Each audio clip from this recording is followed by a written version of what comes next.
This episode will begin with assumptions. Yes, assumptions kill. Please never assume your older adults know what to do, especially when it comes to their health and seeking medical help. Yes, even the highly educated ones. The fact that your older adults are very educated doesn't mean that they know what to do when it comes to their health. Life experience, age doesn't always translate into medical knowledge. And even the highly educated ones are usually the most difficult patients in my experience. So Yeah, and a lot of times our older adults, they have lots of experience, right? And the experience sometimes involve, knowledge of some concoctions or some common home remedies. anecdotal remedies. And some of those things may or may not be helpful. Sometimes they're not really helpful. I'm sure that you've received some WhatsApp forwarded many times messages about, okay, these are the 10 things to do. Like all those things are flying about. 10 things to do to prevent COVID. Yeah, to prevent COVID or 10 things to do to prevent cervical cancer, all those things. Yeah. And they may not Some apply are helpful. to. Yes. Most of them are not even helpful because they are either blown out of proportion or, some of those things are things that it's not just one factor that causes something or helps. So there's a lot of information actually going around, and it's important for you not to assume that your parents know what is going on with them. So ask questions. Make sure that you encourage them to make complaints to their medical providers whenever something is going on. Two older adults who are experiencing the same symptoms or similar symptoms necessarily do not have the same diagnosis. So please let your older adult know that if they observe a swelling or any other thing in their body and Mrs. A has also experienced or is also experiencing similar thing, it does not mean that Mrs. A's medication will work for them because they have similar symptoms, which a lot of people actually do. They self-medicate and say, oh, Ms. A tried paracetamol for this. Why don't I just use paracetamol for mine too? Yeah, I mean, and using another person's medication is real. Especially within couples too, where, the dad and mom have similar symptoms and then they're using each other's medication. It can be really dangerous. No, the solution is communicate with them, educate them, make it plain, and refer them to the hospital. Let them seek medical help as early as possible, please. So another thing caregivers should do is to be actively involved in their older adults' health and lifestyle. Yes, right? Retirement is a period of rest, but it is not a period of inactivity. Yes. So encourage your older adults to be physically active. We've talked about some of the things you can do. We will still talk about a lot more. So encourage them to remain active, to remain conscious about their health. They are not going out as much, especially those that are retired, right? They are at home, so there's a risk of sedentary living and obesity. Obesity among older adults is the real thing, right? Yes. So we need to be aware of that. Also staying on top of their health needs. So if they need to go for checkup, make sure they go, make sure they tell you what the doctor tells them so that you can help them to make good choices. Also, if they are prescribed any medications, make sure that you know what they are. There have been many stories of people taking medications inappropriately because maybe that second checkup, are you sure it's twice a day or 3 times a day or once a day? Make sure that you are aware of those things that are going on in your parents' life as well. Yes, and another problem I've observed with people that are hypertensive in Africa is that they go for their first appointment. The doctors place them on the medications, and those medications are supposed to be reviewed maybe every 3 months or something. They don't go back. They just say, oh, I've been placed on amlodipine and they continue and I feel fine and they keep using that medication. Whereas the doctors need to review these things, and they may never step the hospital again. They may never go back to the hospital until they suffer a stroke and they will feel, oh, I thought my blood pressure was under control, whereas it was never under control because they only visited once. Yeah. And there's some other cases where people stop using the medications without knowing what is the lifestyle change I applied and how do I continue and how do I keep checking my blood pressure? Because even if you want to stop medication with the advice of your physician, you have to know what am I doing to control my blood pressure and to also check that blood pressure periodically. So using it without checking and going for review, stopping because you feel fine, they are both bad ideas. Right? Yes, and I would actually advise if you could get a notebook for your older adults, get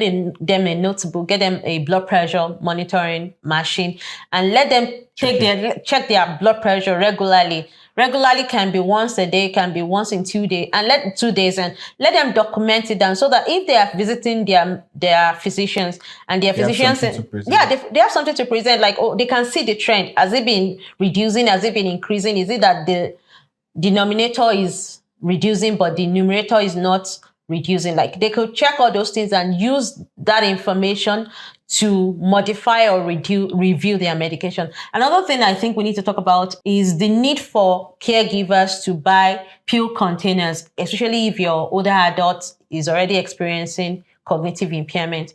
If they are forgetting things, they don't remember if they've taken their medication, if they've eaten today, then you could actually buy them medication containers. They are labeled from Monday to Friday, and they just need to open and pick up those medications from those pill bottles. So there's no confusion. They are not using the medication they're supposed to use in the night, in the morning, or overdosing themselves. No. Yeah. So, I mean, all these ideas are being actively involved in your older adult care. And being actively involved also means that you are creating an environment where they can be active. So we know that people are in different situations. So based on your situations, create opportunities. If they're living with you, create opportunities for them to be able to be active, to be able to feel fulfilled, to be able to go out when they want to.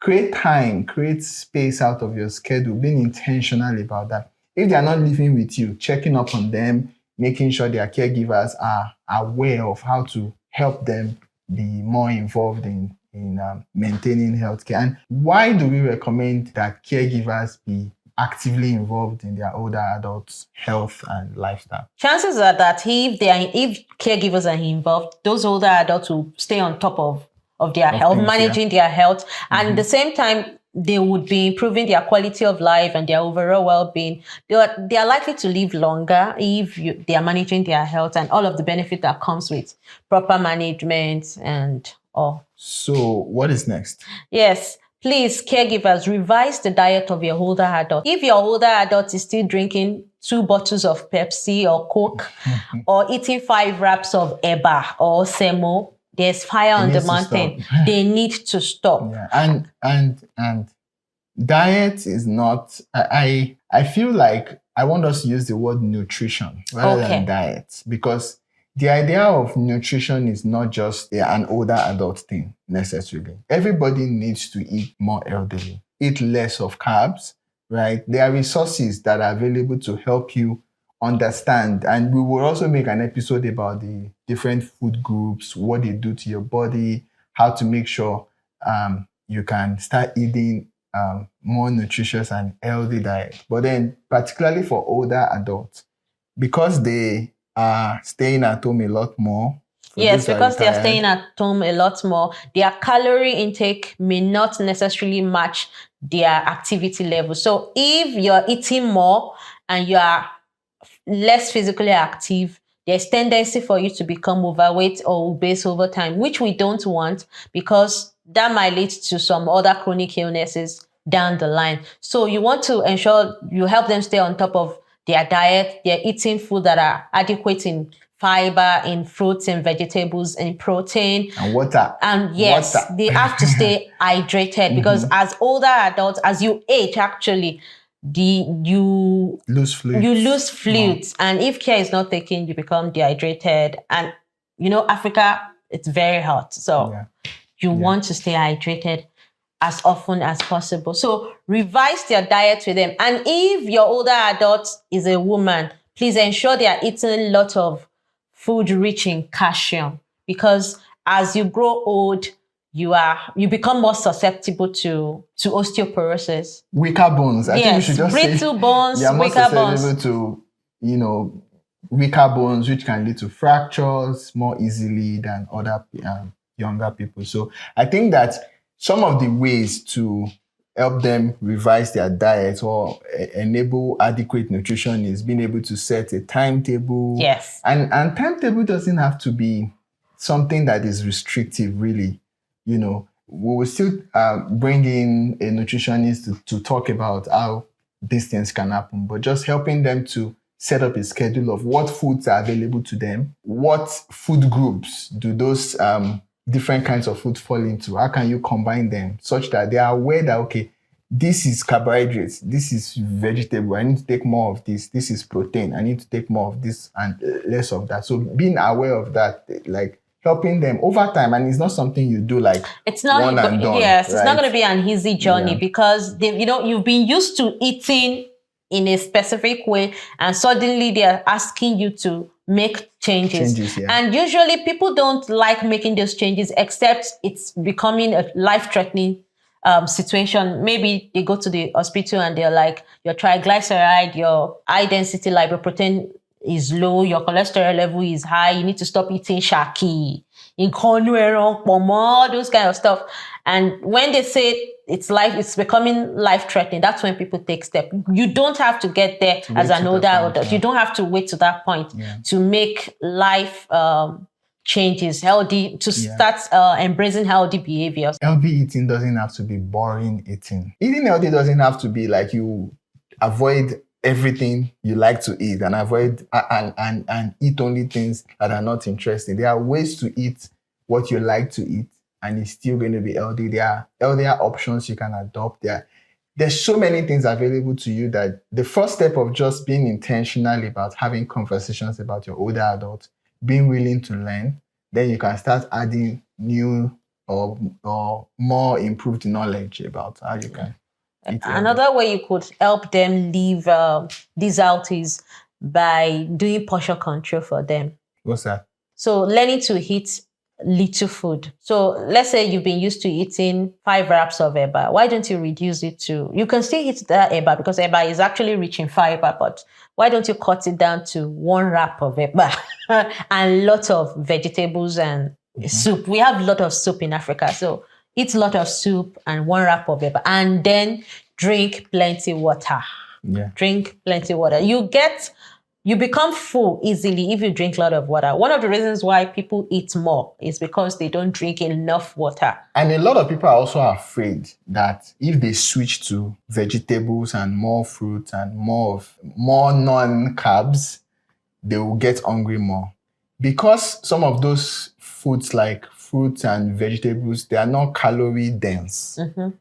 You might have to eat more of it, which is good, right? But I think that it's good for you to understand that incorporating some of these healthier options might require you to eat more frequently, which is not a bad thing, right? Eating more frequently is not a bad thing, especially if you are moving into that less calorie dense foods. So you might have to eat more frequently. You might have to increase your portions, but then you are aware that you are eating healthily now and the food you are eating is way helpful to you.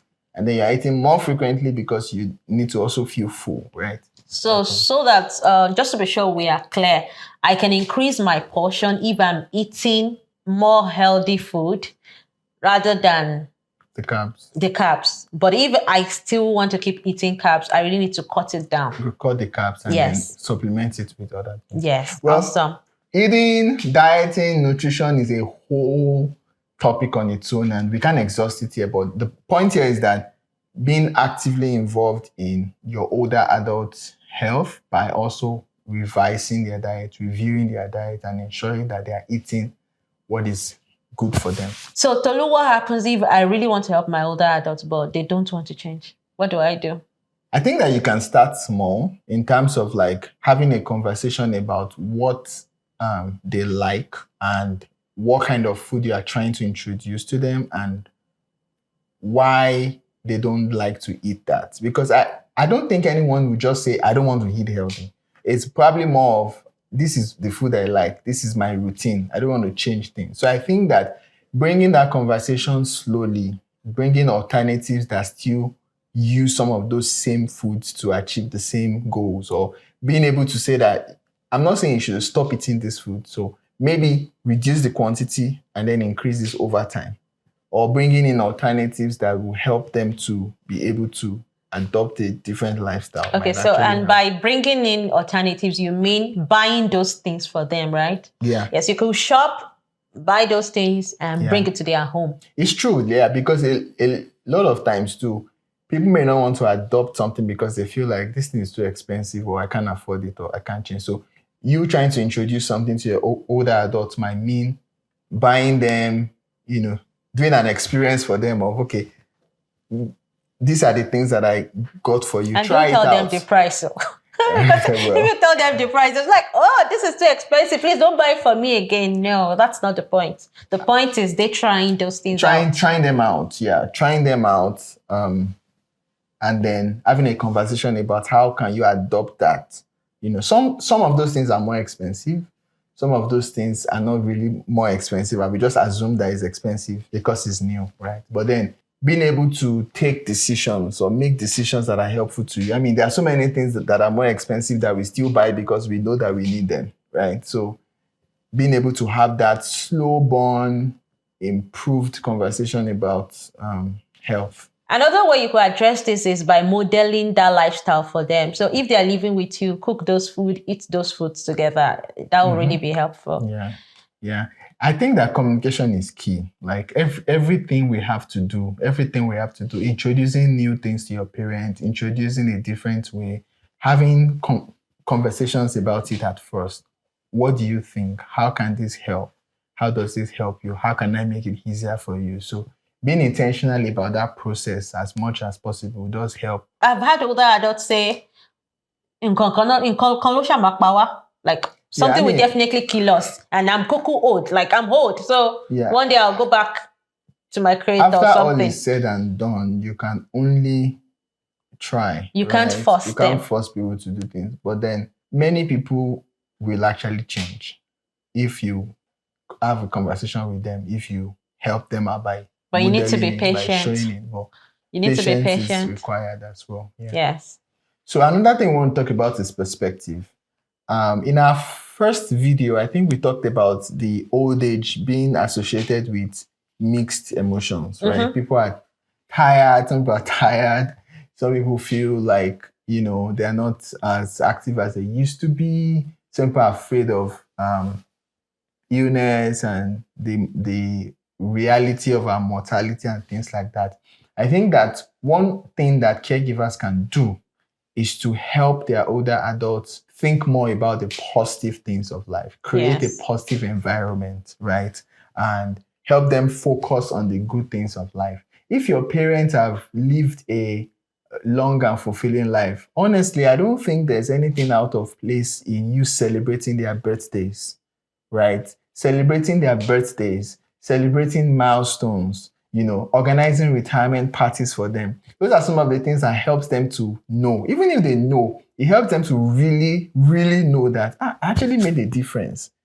Celebrate things that are important to them, right? That helps them remember the positive things associated with what they might have done in the past. Spend time thinking and going over the old things that are special to you. Bring out those photo albums. Bring the albums out. Yes. Now, we're talking about older adults that are around you. Of course, if you're not living in the same country or in the same city with your older adult, you may not have the opportunity to always be in FaceTime with them. But then video calls, talking, having special days, maybe once a month or once in 3 months, having a call to talk about something that happened, sharing your own success with them in a way that they are encouraged about the seed they have sown in your own life and how you've been able to thrive, that also helps them to keep remembering the positives about their lives. You can share pictures of their grandchildren with them. Yes. It brings joys and it brings smiles to their faces. So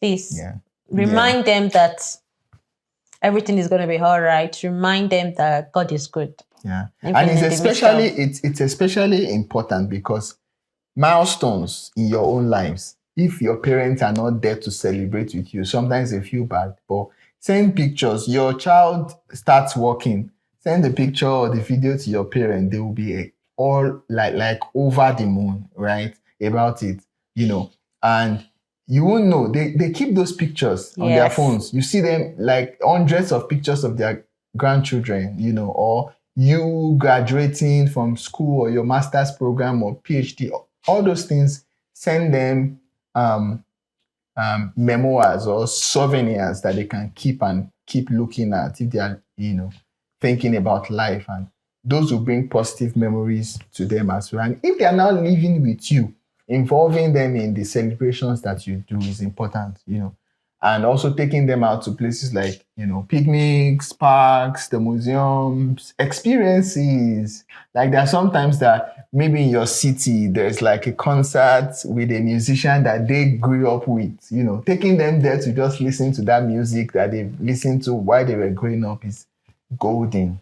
And you can make road trips with them. If your older adult loves to travel, it's not bad to bundle them in the car. Please don't bundle them. I'm just joking, but take them on trips, sightseeing, whatever it is they enjoy to do, please incorporate it. Whatever brings them joy, makes them happy, makes them feel useful, incorporate it into their activities of daily living. And there are two sayings that I remembered. Let food be thy medicine. The importance of healthy eating. Many times, eating healthy activity helps us to avoid a lot of illnesses. And then a cheerful heart is good medicine. So the cheerfulness aspect is what we are talking about. Like, not that challenges won't happen, not that health conditions won't come up that you have to take them to the hospital or something. But then in the midst of all that, infusing bursts of joy in life does help with resilience, helps with a sense of hope, helps with, just thriving, because you know that there's a lot to be thankful for, right? In the midst of all that is going on. Yes, and that brings us to our final tip for this episode, which is help them to find a community. The issue of social isolation and loneliness, social withdrawal is becoming a menace in our society, especially after the COVID pandemic. A lot of older adults became homebound during the pandemic, and even after, they couldn't visit their friends, connect with their peers and all. So please help them connect with a community where they'll find a renewed sense of purpose, where they will be useful, they can interact with people, a safe space that they can share with people, pour out their mind. So I remember when I was growing up, there was this older adult who invite older adults to his house every evening, and they sit down, discuss things that are happening in Nigeria, read newspapers, share their experiences. They talk about things that happened as far back as 1970s, 1960, and they really have a good time. They play games, Ludo, Ayokpon,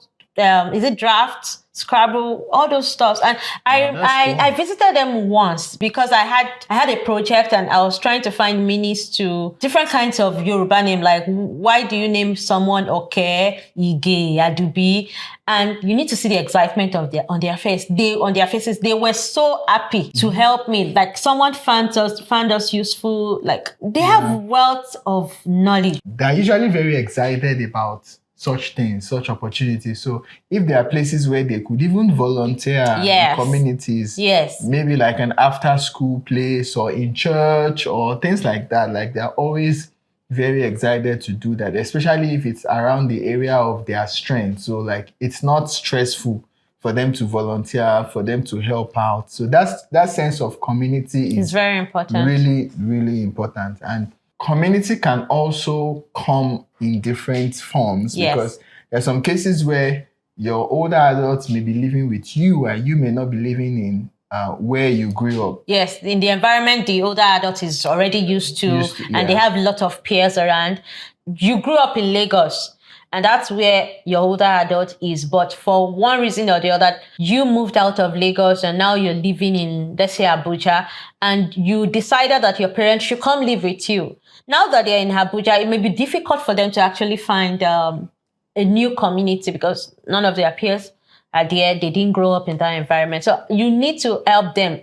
You need to be intentional about finding community for them. Yeah. Help them connect. It might be a church group. It might even be in a recreational center within your community. Yeah. In Abuja or wherever you live. help them connect with those communities, find a sense of purpose, volunteer in those places, volunteer for events and all.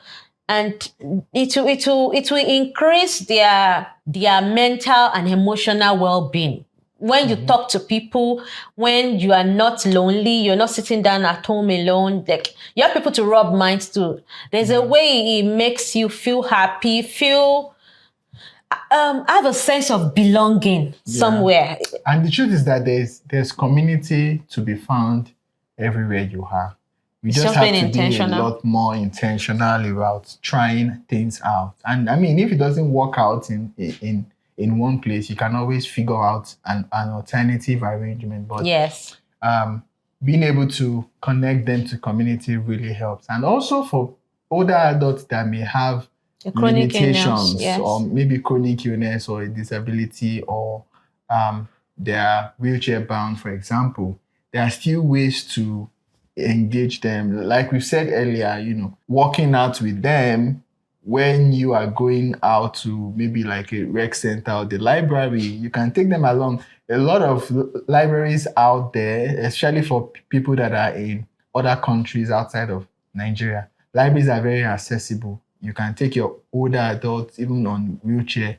They will sit, read some books as well, engage with your children, meet people. I mean, they can meet people in the library, they can meet people elsewhere. Even in Nigeria, there are opportunities to connect older adults, especially church or religious centers. Like if you're a religious person, like your religious center, the church, the mosque, whatever it is you do, you're able to connect your older adults with what you are doing and being able to find other people that may sometimes come visit, right? Or you go visit them, take your older adult along, or just ask them as well, what would you like to do? Who would you like to connect to? So you can also be aware of what their needs are. I think we also need to discuss the need for people to join support groups. If you're managing a chronic illness as an older adult, help your older adults to connect to a support group. There are support groups for people living with Parkinson's disease, people living with all sorts of chronic illnesses. But in Africa, cancer. We don't, even cancer, there are support groups for that. But we don't like to connect to support groups in Africa because of stigma, stigmatization. That felt stigma of people. What would people say when they know that I have been diagnosed with cancer and managing diabetes and hypertensive? I mean, it's a sensitive thing in Africa, but I feel like we also need to start having these conversations because research has shown that support groups do more good than whatever harm that we think that they will, compared to if you just stay on your own suffering. And even talking about quality of life, even for people that are experiencing terminal conditions that they will eventually die, that period before they die can still be fulfilling. Not that everything will be a positive interaction, but there will be a real interaction with people. If you are feeling sad about something with other people that are going through the same thing helps you to minimize that emotional effect it might have. It's easier to go through even difficult times when you are going through difficult times with a group of people together. So support groups are always another form of community that we need to pay attention to and help our older adults to connect to, if possible. And support group also, people within a support group who have been diagnosed with the same condition your older adults may be managing, they are also able to provide tips that they've applied since they've been diagnosed, that has helped them manage their condition as well as adapt to that new normal in their life. So support group, you can't go wrong with it. Just ensure you find one, you find a good community and there's a safe space for you. So these 5 tips that we've talked about. Do you want us to go over it again? Oh, yeah. Never assume, right? Never assume that your older adult know what to do. Yeah. And then be actively involved in supporting your older adults' health and lifestyle. And then revising and reviewing their diets to ensure that they are adequately nourished, right? We also have focusing on the good things of life. the Yes. positive things. But positive vibes only. Positive vibes only. And then the importance of community, helping them to find community. So as you practice some of these things, you begin to see the effect. Take one step at a time, take one of it and say, okay, this week or this month, I'm going to try to help my older adults to be more positive. How can I do that? Do I need to call them more frequently? Do I need to focus on positive things? Do I need to communicate? Do I want to be patient with them? You don't want to be patient. You need to be patient with them. Yes. Yeah. So think about it. Find ways that you can incorporate some of these things in your own life, and feel free to share with us, what your experience is like, and we can always troubleshoot and discuss together to make it happen more for you in your own lives as well. And if you have other tips you think would help our caregivers community, we would be happy to hear from you. Please drop them in the comment section, send us an email. We'll be happy to hear from you and also connect with you. We'll see you in the next one. Yes, we'll see you again. Bye.